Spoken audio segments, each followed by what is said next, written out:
இருக்கேன். இந்த ஒரு அழகு அப்படிங்கிறது கல்யாணத்துக்கு அப்புறம் அவரும் சேர்ந்துக்கிட்டே இருக்கு. அதுக்கு என்ன காரணம்?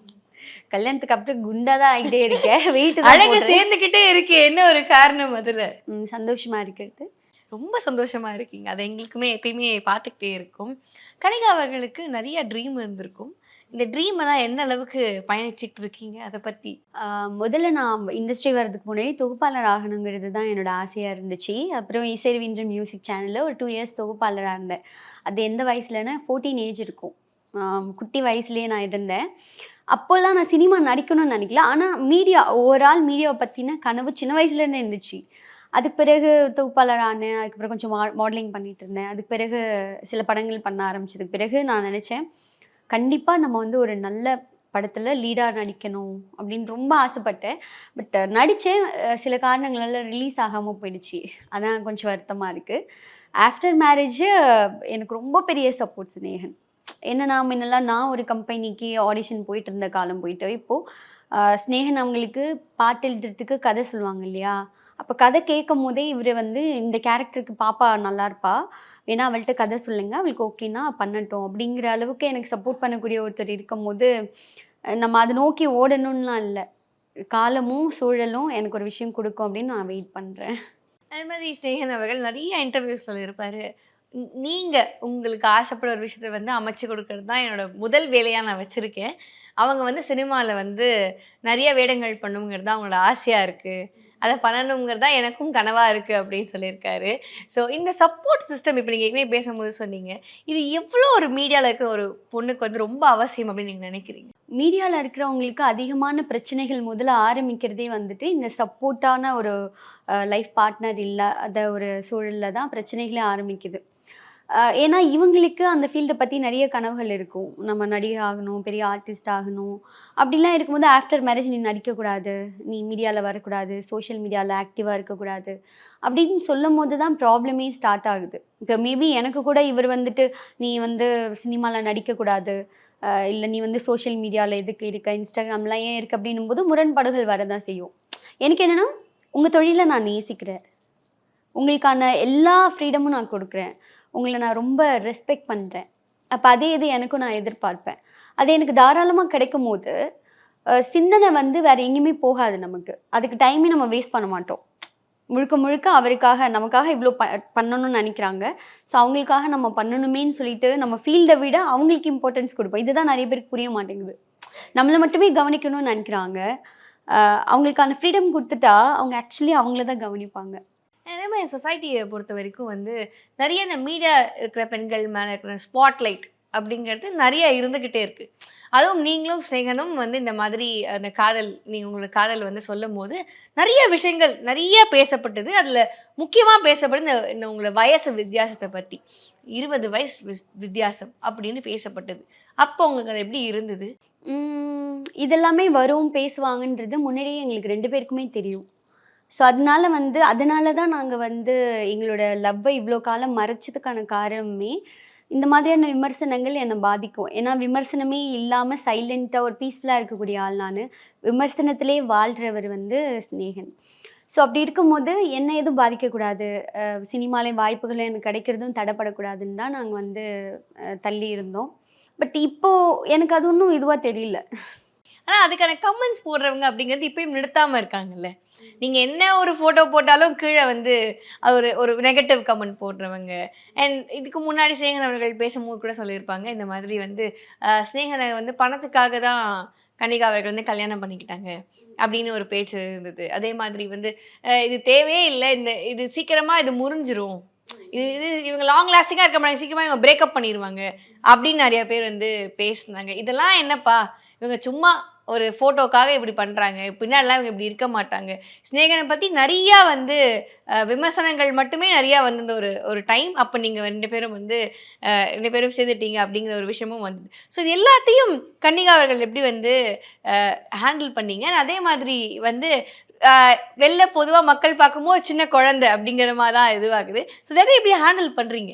இப்ப நீங்க சொல்றீங்க இல்லையா? இந்த மாதிரி நீங்க போஸ்ட் போடுறதாகட்டும், இல்ல உங்க திருமணத்துக்கு பிறகு வந்த விமர்சனத்துலலாம் பார்த்தீங்கன்னா, கமெண்ட்ஸ் எல்லாம் அம் இவ்ளோ வயசு வித்தியாசத்துல, இல்ல காசுக்காக தான் கல்யாணம் பண்ணியிருப்பாங்க. இந்த மாதிரிலாம் போடுறாங்கன்னு சொல்றீங்க இல்லையா? அவங்க எனக்கு மட்டும் தான் போடுறாங்கன்னு நினைக்கிறீங்களா? ஒரு ஒரு செட் ஆஃப் பீப்புள் இருக்காங்க. அவங்க நான் மட்டும் இல்ல, நீங்க, பிரதர்ஸ் யார் போட்டாலும் அவங்களுக்கு பிடிக்குது விமர்சனம் பண்றதுக்கு. அது பாசிட்டிவா, நெகட்டிவா அப்படிங்கிறது செகண்டரி. விமர்சனம் பண்றதே அது ஒரு ஹேபிட்டா வச்சிருக்கிறாங்க. அவங்கள நம்ம திருத்த முடியாது. அது நம்ம வேலையும் இல்ல. கரெக்ட். அதுல நல்ல ஃபீட்பேக் குடுக்குறவங்களுக்கு, இல்ல நியாயமான ஒரு கருத்த சொல்றவங்களுக்கு, ஆமால்ல நான் இது போடுறது நல்லா இல்லன்னு சொல்றாங்க. நிஜமா அது நல்லா இல்லையா? நமக்கே ஒண்ணு தோணும்ல. அப்ப அத சரி பண்ணிக்கணும்னு நினைக்கலாமே தவிர்த்து, எல்லாருக்கும் எல்லார் சொல்றதையும் நம்ம மாத்திக்கணும், அந்த விமர்சனத்தை ஏத்துக்கணும் அப்படின்னா, எவ்ளோ பேருக்கு எத்தன விஷயம் நான் மாத்திக்க முடியும்? இன்னைக்கு உங்களுக்கு ஒண்ணு பிடிக்கல, நாளைக்கு அவருக்கு ஒண்ணு பிடிக்கல, இவருக்கு ஒண்ணு பிடிக்கல. நான் வாழவே முடியாதே! ஸோ எனக்குன்னு ஒரு சுய புத்தி இருக்கு இல்லையா? ஸோ அப்போ எல்லா விஷயத்தையும் கேளுங்க, எல்லாத்தையுமே படிங்க. ஆனா எல்லாத்துக்குமே ஏத்துக்கணும்னு அவசியம் இல்ல. அதுல எது சரின்னு உங்க மனசுக்கு தோணுதோ அத எடுத்துக்கலாம். அப்படிதான் நான் இப்போ வர்ற இந்த கமெண்ட்ஸ், இந்த விமர்சனங்கள் இது எல்லாத்தையுமே பார்க்குறேன். ஆனா கல்யாணத்துக்கு முன்னாடி எனக்கு விமர்சனத்துல ரொம்ப பெரிய பயம் இருந்துச்சு. ஆனா ஸ்நேகன் தான் உட்காந்து சொல்லி, இப்படிலாம் விமர்சனம் வரும், இப்படிலாம் பேசுவாங்க. இதெல்லாம் நம்ம பெருசா எடுத்துக்க கூடாது. உனக்கு எவ்வளோக்கு எவ்வளோ விமர்சனம் வர ஆரம்பிக்குதோ, நீ வளர்றன்னு அர்த்தம். சைலண்ட்டா இருக்கிறவங்கள பத்தியோ, வளராதவங்கள பத்தியோ யாருமே எதுவுமே பேச மாட்டாங்க. நீ வளரும்போது பாதி பேர் உனக்கு சப்போர்ட் பண்றான்னா, இவன் ஏன் இவங்கள சப்போர்ட் பண்றான்னு சொல்லிட்டு அதுக்கு வேணுன்ட்டே அகைன்ஸ்ட்டா ஒரு குரூப் இருப்பாங்க. அது இந்த காலகட்டம் இல்ல. ஒவ்வொரு காலகட்டங்களையும் பத்திரிகைகள் இருந்த காலகட்டத்திலிருந்தே இது இருந்துட்டு தான் இருக்கு. அப்ப இதெல்லாம் நம்ம மனசுக்கு எடுத்துக்க தேவையில்ல. அதில பாசிட்டிவா சொல்றவங்கள மட்டும் நம்ம கவனிச்சுட்டு போனா போதுமானதுன்னு சொல்லிட்டு, நான் இந்த அளவுக்கு ஒரு பக்குவமா இன்னைக்கு சோஷியல் மீடியாவ ஹேண்டில் பண்றேன்னா காரணமே ஸ்நேகன் தான். ஸ்நேகன் அவர்கள பத்தியும் நெறைய விமர்சனங்கள் வந்திருக்கு. அவருக்கு என்னன்னா நெறைய கேர்ள் ஃபேன்ஸ் இருக்காங்க. நெறைய கேர்ள் ஃப்ரெண்ட்ஸ் இருக்காங்க. இந்த மாதிரியான விஷயங்கள் இருக்கும். இல்லாட்டி வேற மாதிரியான விஷயங்களும் வந்திருக்கு. உங்களுக்கு ஒரு விஷயம் பார்த்து பர்ட்டிகுலர் ரொம்ப கோவம் வந்ததுன்னா அது எதுவா இருக்கும்? கோவம்லாம் இல்ல. உண்மைய தான் அவங்க சொல்றாங்க. ஆனா உண்மையே வந்து அ ஒரு தரத்தோட சொன்னா ஹாப்பி தான். பட் அதே விமர்சனமா அவங்க வந்து அவங்க பாஷைக்கு, இல்ல அவங்களுக்கு புடிச்ச வார்த்தைகள்ல சொல்லும்போது தான் அது கொஞ்சம் பார்க்க நல்லா இல்லாம இருக்கு. ஆனா எதுவும் பொய் இல்ல. உண்மையாவே ஸ்நேகன் கூட பிக் பாஸ்ல சொல்லியிருப்பாங்க. எனக்கு வந்து நெறைய தேவதைகள் இருக்காங்க என்ன சுத்தி. நெறைய ஃப்ரெண்ட்ஸுங்க இருக்காங்க. அது எல்லாமே உண்மதான். ஏன்னா, அ இப்ப கூட சொல்லணும்னா, அம் ஒவ்வொரு மாசமும் எங்களுக்கு வந்துட்டு அவருக்கு பிடிச்ச சில ஃபுட்டு, சில விஷயங்கள்லாம் காரைக்குடியிலேருந்து வரும். இதர ஊர்கள்ல இருந்தெல்லாம் வரும். இதெல்லாம் அவங்களோட ஃப்ரெண்ட்ஸ், கேர்ள் ஃப்ரெண்ட்ஸ். அவங்களுடைய ஃபேமிலியோட இப்ப நாங்க எல்லாமே ஃபேமிலி ஃப்ரெண்ட்ஸா இருக்கோம். சிலர் சில விஷயத்தை எதிர்பார்த்து வந்திருப்பாங்க இல்லையா? அவங்கலாம் இல்ல இப்போ. பட் உண்மையாவே ஒரு ஒரு கேர் இருந்திருக்கும் இல்லையா அவர் மேல? அப்படியாப்பட்டவங்களுக்கு என் மேலயும் கேர் இருக்கும். அப்படி நான் ஃபீல் பண்ணவங்க எவ்ளோ பேரு இன்னைக்கு நாங்க நல்ல ஃபேமிலி ஃப்ரெண்ட்ஸா இருக்கோம். ஓகே. அது நினைக்கும்போதே ரொம்ப ஹாப்பியா இருக்கு. ஸோ உண்மைதான். அவருக்கு ஏன் தான் பொண்ணுங்களுக்கு அவர பிடிக்கும்னு தெரியாது. ஓகே. மேபி அவர் எடுத்துக்கிற கேரா, இல்ல அவரோட கவிதைகளா அப்படின்னு தெரியாது. நிஜமாவே அவருக்கு நெறைய கேர்ள் ஃப்ரெண்ட்ஸ் இருந்தாங்க, இருக்காங்க. அது நான் வந்து இருக்கவே கூடாது அப்படிலாம் நான் நினைக்கல. என்ன என்ன இரிட்டேட் பண்ற மாதிரியோ, இல்ல அவர்கிட்ட ஓவர் அட்வான்டேஜ் எடுத்துக்கிற மாதிரியோ யாருமே இல்ல. அதுதான் ஹெல்த்தியான விஷயம். இப்போலாம் என்னன்னா, அவரோட ஃப்ரெண்ட்ஸ் எல்லாம் ஆஃப்டர் மேரேஜ் எந்த அளவுக்கு நாலேட்ஜா இருக்காங்கன்னா, எனக்கு தான் முதல்ல கால் பண்ணுவாங்க. அவருக்கு ஃபோன் பண்றேன். ஒருவேளை ஆஃப்டர் மேரேஜும் ஸ்நேகனுக்கு முக்கியத்துவம் குடுத்துட்டு, அவருக்கே கால் பண்ணி, அவருக்கே பேசிக்கிட்டு இருந்தாங்கன்னா, நமக்கு கொஞ்சம் இரிட்டேட் ஆகும், ஹர்ட் ஆகும். இப்ப எந்த ஒரு விஷயம் தெரிவிக்கணும்னாலும், முதல்ல என்ன கான்டாக்ட் பண்றாங்க. நான் எடுக்கலன்னா தான் ஸ்நேகன்ட்ட பேசுறாங்க.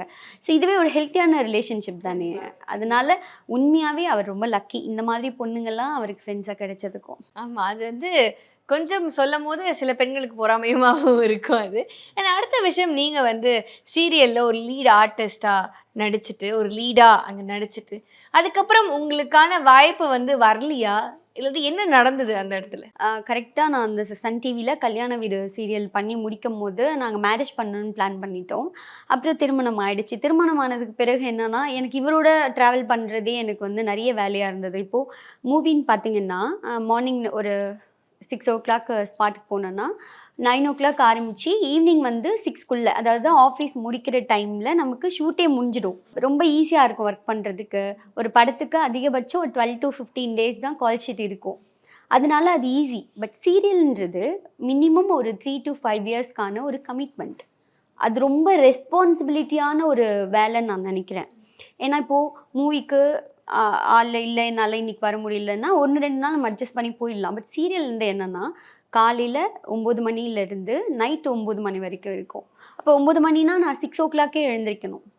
அப்போ 6 நான் எழுந்து வித் மேக்கப்போட நான் 9 ஸ்பாட்க்கு போகிறேன்னா 9லேருந்து நைட்டு 9 வரைக்கும் இருக்கும். திருப்பி 9 முடிச்சுட்டு வீட்டுக்கு வருது, மேக்கப்லாம் கழிச்சிட்டு தூங்க 12 மினிமம் ஆகிடும். அப்புறம் தூங்குற டைம் பார்த்தா குறைவாக இருக்கும். இதனால ஃபேமிலியோட டைம் ஸ்பெண்ட் பண்ண முடியாது. அதனால இன்னும் சொல்லப்போனால் பிஃபோர் மேரேஜ் விட ஆஃப்டர் மேரேஜ் தான் நிறைய எனக்கு வந்து சீரியல்ஸ் ஹீரோயினாக நிறைய விஜய் டிவியில் இருந்தாகட்டும் இல்லை அதர் சேனல்ஸில் இருந்து நல்ல நல்ல கேரக்டர்ஸ் வந்துச்சு. எனக்கு என்னென்னா இப்போ ஒரு வேளை நான் இது சீரியல் கமிட் ஆகிட்டு ஒருவேளை கன்சீவ் ஆகிட்டேன்னா பாதிலே டிஸ்கண்டினியூ பண்ணுற மாதிரி இருக்கும். அது ஒரு முழு இன்ட்ரெஸ்டாக இதுதான் அந்த கேரக்டர், நான் அந்த கேரக்டருக்காக வாழ்ந்து பண்ணாதான் அது ரொம்ப ஹெல்த்தியானது. சேம் டைம் அந்த கேரக்டருக்கு காஸ்டியூம் நம்ம பிளான் பண்ணணும், அதுக்கான ஜுவல்லரி பிளான் பண்ணணும், கண்டினியூட்டி கரெக்டாக எடுத்துகிட்டு போகணும். ஏன்னா சீரியல் நான் ஒர்க் பண்ணனால அது எவ்வளோ டஃப் மூவியை விடன்னு எனக்கு தெரியும். ஏன்னா இப்போ மூவினா எல்லா ட்ரெஸ்ஸுமே காஸ்டியூமர்ஸ் தான் வச்சுருப்பாங்க. நம்ம அது கண்டினியூட்டி பார்க்கணும், கேரி பண்ண அவசியமே இல்லை. இது நம்ம பார்க்க வேண்டியதாக இருக்குது. சீரியல்ஸ் கம்பல்சரி நீங்கள் பார்க்கணும். இப்போது இந்த வீக் ஃபுல்லாக நான் ஒரு சீன் பண்ணுறேன்னா நெக்ஸ்ட் வீக்கான புது காஸ்டியூமை எடுக்கணும், இதனோட கண்டினியூட்டி சீனுக்கான காஸ்டியூம்ஸும் எடுக்கணும். ஸோ அவ்வளோ பொறுப்பான ஒரு ரெஸ்பான்சிபிலிட்டியான ஒரு ஒர்க்கை வந்து லேசியாக நான் எடுக்க விரும்பலை. ஸோ அதனால நானாக அவாய்ட் பண்ணது தான். எனக்கு ஆஃப்டர் பேபி நல்ல ஒரு குவாலிட்டியான டீமோட நல்ல கேரக்டரில் நடிக்கணும்னு ஆசை. 2 பேருக்குமே அவரோட சேர்ந்து எனக்கு பண்ணணும்னு ஆசை. ஓகேயா, என்ன மாதிரி ஒரு கேரக்டர் பண்ணணும் ஆசை? இப்போ இது ஒரு நிறைய சீரியல்ஸ்லாம் போயிட்டுருக்குல்ல, இந்த சீரியல் நானும் ஸ்நேகனும் நடிக்கணும், எந்த சீரியல் உங்களுக்கு ஒரு ஆசை? அப்போ எனக்கு இந்த கேரக்டர்லாம் இல்லை. எனக்கு ஒரு விஷயம் கிளியராக தெரியும். எனக்கும் சரி ஸ்நேகனுக்குமே சரி, நாங்கள் கதாநாயகர்கள் கிடையாது. அந்த ஸ்டோரி சில கேரக்டர்ஸ் கேட்கும், அந்த மாதிரி எங்களுக்கு செட் ஆகும். எனக்கு என்னென்னா பாண்டியன் ஸ்டோர் மாதிரி நேட்டிவிட்டியான ஒரு கேரக்டர்ஸ்னால் நல்லா இருக்குமோன்னு நினைக்கிறேன். ஏன்னா நாங்கள் 2 பேருமே என்னோடய பூர்வீகம் பார்த்திங்கன்னா அருப்புக்கோட்டை, மதுரை பேக்ரவுண்டு. இன்னொன்று எங்கள் தாத்தா அப்பா எல்லாம் மளிகை கடை தான் நாங்கள் வச்சுருந்தோம். அதனால எனக்கு வந்து அந்த தொழிலுமே நல்லா தெரியும். அது பார்த்து வளர்ந்ததுனால எனக்கு அந்த சீரியல் பிடிக்கும் நேட்டிவிட்டியோட. இவரும் ஸ்நேகனுக்குமே அந்த ஊர் சைடுலாம் நல்லா இருக்கும். ஆக்சுவலாக பாரதி கண்ணம்மாவில் நீங்கள் எண்டில் போனபோது நீங்கள் தான் பாரதி கண்ணம்மா 2 அப்படின்னு சொல்லிட்டு ஒரு பொருளையெல்லாம் வந்தது, நீங்கள் அதெல்லாம் பார்த்தீங்களா? இல்லை நான் பார்க்கல, இப்போ நீங்கள் சொல்லி தான் எனக்கு தெரியும். ஆக்சுவலாக நீங்களாம் அடுத்த பாரதி கண்ணம்மாவும் அப்படின்னு சொல்லிட்டு லீடு கொடுக்குற மாதிரி நீங்கள் நிறைய பேர் உள்ளே போகிறீங்க அப்படின்னு சொல்லிட்டு நிறைய பேர் சொன்னாங்க. ஆக்சுவலி பாரதி கண்ணம்மா சீரியலுக்கு ஏன் நாங்கள் போனோம்னா, பாரதி கண்ணம்மா சீரியலோட முதல் ஷார்ட்டு முதல் சீனே ஸ்நேகன் தான் அந்த சீரியலே துவக்கி வைக்கிறாரு. ஒரு ஸ்கூல் ஃபங்க்ஷனு, பாரதி கண்ணம்மா சின்ன வயசில் இருக்கும் போது அவங்களுக்கு ஸ்கூலில் அவார்ட் கொடுக்கறது ஸ்நேகன் தான். ஆமாம். ஸோ டேரக்டர் என்ன ஃபீல் பண்ணாங்கன்னா, ஃபஸ்ட்டு நீங்கள் இருந்தீங்க, நல்ல சக்ஸஸாக இருந்தது இல்லையா சீரியலுமே, ஸோ எண்டுலேயும் நீங்கள் இருக்கணும்னு ஆசைப்பட்டு எண்டில் கூப்பிட்டாங்க. அதே எந்த பாரதி கண்ணம்மாக்கு அவார்ட் கொடுத்தாரோ அதே பாரதி கண்ணம்மாக்கு கல்யாணம் பண்ணி வைக்கிறாரு. உங்களுக்கு எப்படி இருந்தது? நீங்கள் பார்த்தது பாரதி கண்ணம்மாலாம் பார்ப்பீங்களா? அப்பப்போ சில இதெல்லாம் அதிகமாக மீம்ஸ் எல்லாம் ரொம்ப ஃபேமஸ் ஆனது. மீம்ஸ் எல்லாம் பார்த்தீங்கன்னா அவங்க நடந்துகிட்டே இருப்பாங்க எல்லா இடத்துக்கும். அதெல்லாம் முழுசாக சீரியல்ஸ் பார்த்தது இல்லை, பட் அதில் கலந்துக்கிறது ரொம்ப ஹாப்பியாக இருந்தது. அதே மாதிரி வந்து நீங்கள் உங்களோட காதலை வெளில சொன்னதுக்கப்புறம் கல்யாணத்துக்கு அப்புறமா சினிமாவில் உங்களுக்கு வந்து வாய்ப்புகள் வந்தது, ஆனால் அந்த முக்கியமான கேரக்டர் அந்த மாதிரி வரலையோ அப்படிங்கிற ஏக்கம் உங்களுக்கு இருக்கா? இல்லை கண்டிப்பாக இல்லை. என்னன்னா ஒதுக்கப்படுறது வேற, ஒதுங்கிறது வேற. நான் ஒதுக்கப்படலை, ஒதுங்கி இருக்கேன். எதுக்காகனா அந்த திருமண வாழ்க்கையே நான் அனுபவிக்கணும். சேம் டைம் வந்து ஃபேமிலிக்காக ஒரு 2 to 3 years டைம் ஸ்பெண்ட் பண்ணணும்னு நான் நினைக்கிறேன். இப்போ நான் நினச்சேன்னா அகைன் நான் படங்கள் பண்ணலாம், நான் தொடர்ந்து எல்லாரையும் ஃபாலோப்பில் இருக்கலாம். முன்ன இருந்ததை விட இப்போ அதிகமாக சினிமாவில் இப்போது ஒரு உதாரணத்துக்கு முன்னெல்லாம் இயக்குநர்களில் நம்ம தேடி போன காலம் போயிட்டு இப்போது ஸ்நேகன் ரெக்கார்டிங் போகிற பெரிய பெரிய இயக்குநர்களெல்லாம் நான் நேரில் சந்திக்கிறேன். அவங்களுக்குள்ள டேரக்டர்ஸோட எனக்கு ஒரு நல்ல பாண்டிங் இருக்குது. லைக் இப்போ 10 தலை பண்ணுறாங்க, சில்லுன்னு ஒரு காதல் பண்ண கிருஷ்ணா சார் ஆகட்டும், நிறைய பேர் இப்படி சொல்லலாம். ஸோ அப்படிலாம் இருக்கும்போது இன்னுமே எனக்கு சினிமா ரொம்ப கிட்ட இருக்குது. ஆமாம், மூவ் பண்ணணும்னா நம்ம நடிக்கிறோமான்றதே அவங்களுக்கு தெரியாது முதல்ல. ஸோ அப்போ நம்ம நடிக்கிறோம், நல்ல ஆப்பர்ச்சுனிட்டி நான் சொல்லுங்கன்னா டெஃபினட்டாக சொல்லுவாங்க. அதனால நான் அப்படி நினைக்கல. திருமணத்துக்கு பிறகு என்னோட வளர்ச்சி அதிகமாக தான் இருக்குது. அது முதல்ல கண்டிப்பாக ஒரு ஆடிஷன் அட்டன் பண்ணியிருப்பாங்கல்ல, அது எப்படி இருந்தது? எதுக்கு அட்டன் பண்ணீங்க? எத்தனை வயசில் அட்டன் பண்ணீங்க? நான் அதை கொஞ்சம் ரொம்ப இயர்லியாக 8th ஸ்டாண்டர்ட் படிக்கும் போதே அதை டிஸ்கண்டினியூ பண்ணிட்டு தான் நான் மீடியாவுக்கு வந்தேன். அப்போ வந்து முதல் ஆடிஷனே கே பாலச்சந்தர் சாரோட ஆடிஷன். என்னை அறிமுகப்படுத்தினது கே பாலச்சந்தர் சார் தான். அப்போ வந்துட்டு அவர் கலைஞர் டிவியில் அமுத ஒரு ஆச்சரியக்குறின்னு ஒரு சீரியல் அவரோட ஓன் டைரக்ஷனில் பண்ணார். அதில் ஒரு முக்கியமான கேரக்டருக்கு வந்து தேடிட்டு இருக்கும்போது அவருக்கு ஆர்டிஸ்ட் கிடைக்கல போல். அப்போ யதார்த்தமாக வந்து நான் அப்போ இசைருவி மியூசிக் சேனலில் கேளுங்க பசங்களான்னு ஹாய் குட்டீஸ் ப்ரோக்ராம் பண்ணிகிட்டு இருந்தேன், குட்டி பசங்களது. அப்போது அவரோட வீட்டில் கே பாலச்சந்தர் சார் சேனல் மாற்றும் போது என்னோட ஷோ பார்த்துருக்காரு யதார்த்தமாக. அவர் பண்ணுற சீரியலும் கலைஞர் டிவிக்கு தான் பண்ணுறாரு, நான் இசைருவியில் பண்ணுறேன், சேம் டீம் தானே. அதை பார்த்துட்டு டக்குன்னு இந்த பொண்ணு யாருன்னு கேளுங்க, அந்த கேரக்டருக்கு ரொம்ப ஆப்டாக இருப்பா அப்படின்னு சொல்லி கேபி சார் கேட்டு அவங்க பொண்ணு வந்து புஷ்பா கந்தசாமின்னு சொல்லிட்டு மேமு, அவங்க எங்கள் ஹெட்டுக்கு கால் பண்ணிவிட்டு இப்போ ஷோ பண்ணிகிட்டு இருக்க பொண்ணு அப்பா நடிக்கிறாங்களான்னு கேட்டாங்க அப்படின்னு சொல்லி அதுக்கு பிறகு ஷோ பிரேக்கில் எனக்கு இந்த தகவல் வந்தது. அதுக்கு அகைன் நான் பயந்துட்டு முதல்ல சொன்னேன், ஏன்னா நடிப்புன்றது அப்போ தான் யோசனை வருது. அப்போ பெரிய இயக்குனர் நீ ரொம்ப பிளஸ்டு, நீ போய் பாருன்னு சொன்னாங்க. அப்போ அங்கிள் அவங்கள கூட்டிட்டு தான் போயிட்டு பார்த்தேன். ஒயிட் அண்ட் ஒயிட்டில் கால் மேலே கால் போட்டு, இந்த இயக்குனர்களுக்குன்னே ஒரு ஃபோல்டிங் சேர் இருக்கும், அதில் அழகாக உட்காந்து ஸ்கிரிப்ட் பார்த்துட்டு இருந்தார். போனதும் ஹலோ சார் அப்படின்னு, கனிகா அப்படின்னாங்க. ஆமாம் சார் அப்படின்னு. நடிக்க தெரியுமான்னு கேட்டார். இல்லை தெரியாது சார், நீங்கள் சொல்லிக் கொடுங்க நான் நடிக்கிறேன் அப்படின்னு. ஏன்னா அப்போ தான் வந்து நான் 8th ஸ்டாண்டர்டை டிஸ்கண்டினியூ பண்ணிவிட்டு நான் வந்திருக்கேன், ரொம்ப குட்டி. ஸோ அப்போ சொன்னேன் நடிக்கிறேன்னு சொன்னதும் சரின்னு சொல்லிவிட்டு நாளைக்கு வர சொன்னாங்க. அப்புறம் அசிஸ்டன்ட் டைரக்டர் சொன்னால் சில காஸ்டியூம்ஸில் சொன்னார். சீன் ஷார்ட்டே நான் கேட்டு ஓப்பன் பண்ணிட்டு வர மாதிரி. அது கே பாலச்சந்தர் சாரே, நீ இப்படி வர தலையை ஆட்டிக்கிட்டே வரணும், இப்படி நீ ஓப்பன் பண்ணணும், ஓப்பன் பண்ணிவிட்டு உள்ளே வந்து கதவை சாத்திட்டு கதை டோர் ஏற்றி ஒதிச்சிட்டு போகணும், அந்த மாதிரின்னு அவரே பண்ணி காமிச்சார். ஸோ எனக்கு அது பெரிய ஹாப்பியாக இருந்தது, ஈஸியாக இருந்தது நடிக்கிறதுக்கு. ஓகே. ஃபஸ்ட்டு எனக்கு இந்த சினிமா கெரியரை ஸ்டார்ட் பண்ணி கொடுத்தது கே பாலச்சந்தர் சார். தொடர்ந்து அவருடைய 2 சீரியலில் வந்து நான் நடித்தேன். சாந்தி நிலையம்னு ஒரு சீரியல், அமுத ஒரு ஆச்சரியக்குறி. இது வந்து 2012, 13, 11 காலகட்டங்களில் தான் இருந்துச்சு. அப்படி தான் வந்தேன்.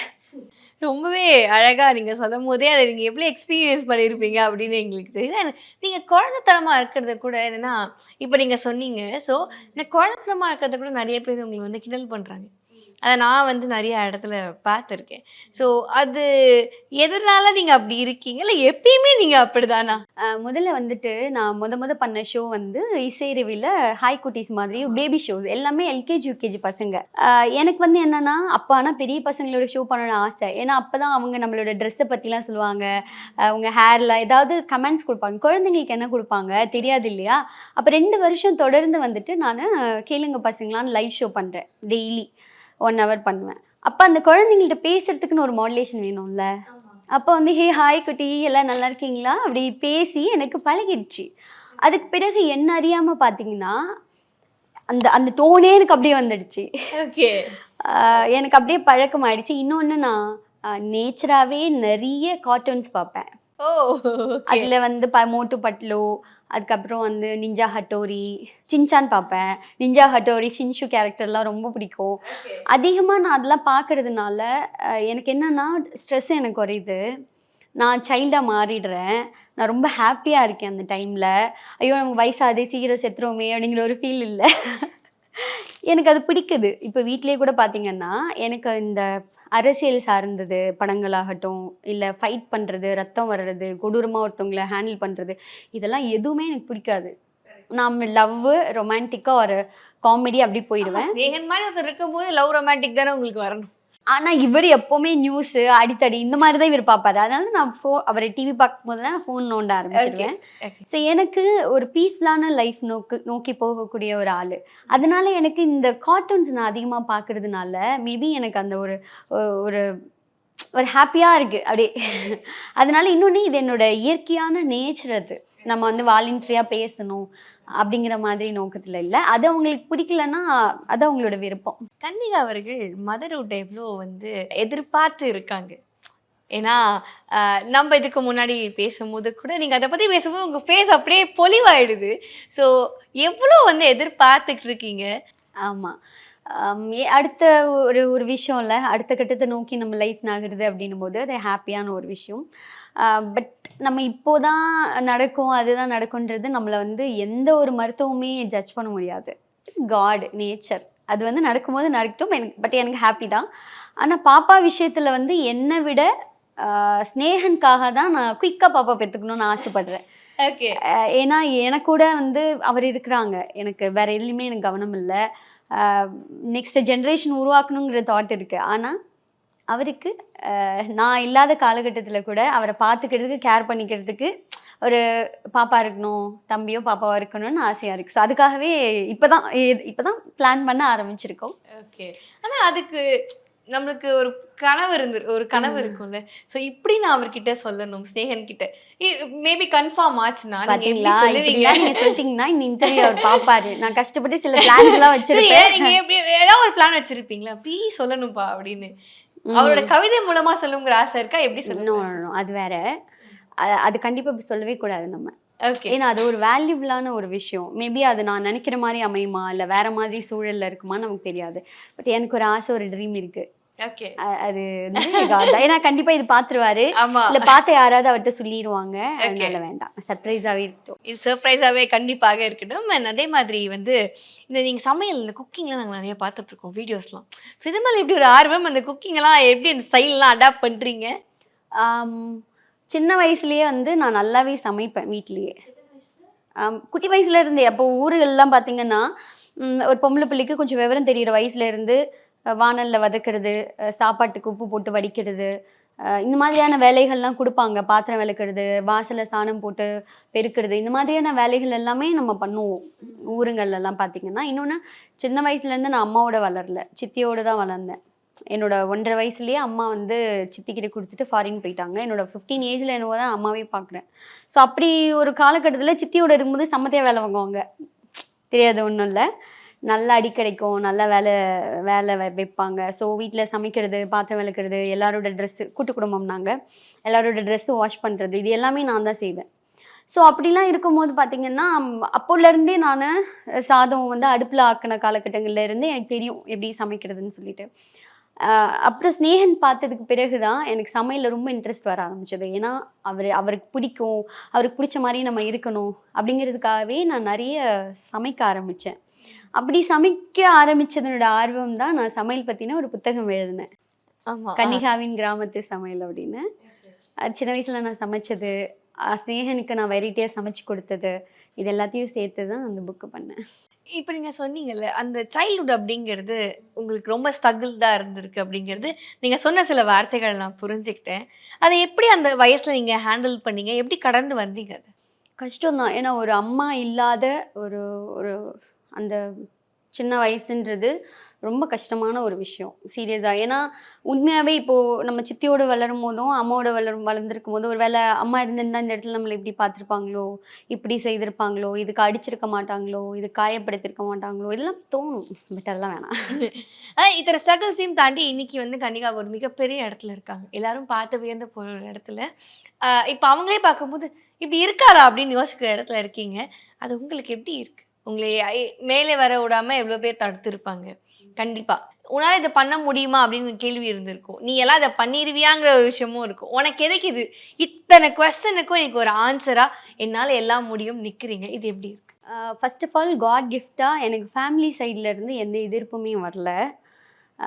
ஏன்னா ஃபேமிலிய அந்த வயசுல இருந்தே பார்த்துக்கக்கூடிய இடத்துல நான் இருந்தேன். ஏன்னா நான் ரொம்ப ஏர்லியாவே சம்பாதிக்க ஆரம்பிச்சுட்டேன். லைக் எப்படின்னா, நான் வந்து 7th ஸ்டாண்டர்ட்ன்னு நினைக்கிறேன். அப்போவே என்ன செய்வேன்னா, காட்டு வேலைக்கெல்லாம் போவோம். அப்போ வந்து பருத்தி மகரந்தம் தடவுறது ஆஃப் டேக்கு வந்து ₹40 ₹20 கொடுப்பாங்கன்னு நினைக்கிறேன். அப்போ வந்துட்டு ஸ்கூல் விட்டு சித்தி நிறுத்திடுவாங்க. அப்போ நிறுத்திட்டு அப்போ என்ன செய்யணும், காட்டு வேலைக்கு அனுப்பிச்சிருந்தாங்க. அப்போ போயிட்டு அப்போலாம் ஸ்கர்ட் போட்டிருப்போம். அதே ஸ்கர்ட் எடுத்து அப்படியே ஒரு நாட் போட்டுட்டு போனதும், அந்த வயல்வெளியில ஆண் பருத்தி பூ தனியா இருக்கும். அதெல்லாம் அக்காங்கலாம் பிப்பாங்க. அவங்க கூட அப்போ ரொம்ப குட்டியா இருப்பேன். எப்படி இருப்பேன்னு யோசிச்சு பாருங்க. ஸோ அந்த ஆண் பருத்தி பூலாம் பறிச்சு ட்ரெஸ்ல போட்டுட்டு, அதுக்கு பிறகு காய வைக்கணும் வெயில்ல.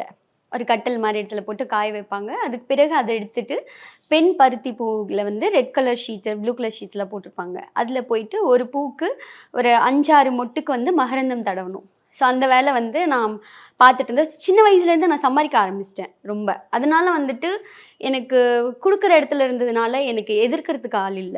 என்ன என்கரேஜ் தான் பண்ணாங்க. எனக்கு வரத்துக்கு ஈஸியா இருந்ததுன்னு சொல்ல முடியாது. இன்னைக்கு கூட ஒரு ஆர்டிஸ்ட்டா யாருக்குமே தெரியாது என்ன. யாருக்குமே தெரியாது. சம்டைம் எனக்கு ரொம்ப பெயினாவும் இருக்கும் அது. என்னடா அது ஸ்நேகன் வைஃபா தெரியுது, ஹாப்பி தான். பட் அது என்னோட இண்டிவிஜுவல் அடையாளம் இல்லல்ல. ஸ்நேகனோட ஒய்ஃப்னா ஒய்ஃப் தான். அதுக்கிடையில நான் எத்தனையோ படங்கள் பண்ணியிருக்கேன், சீரியல்ஸ் பண்ணியிருக்கேன், தேவராட்டமாகட்டும் நிறைய பண்ணியிருக்கேன். பட் எதுவுமே தெரியல. நான் ஒரு ஆர்டிஸ்ட்ன்றது யாருக்குமே தெரியல. இப்போ ஆர்டிஸ்ட்டுன்னு சொல்கிறாங்க, என்னோட பெயிண்டிங்கை சொல்கிறாங்க.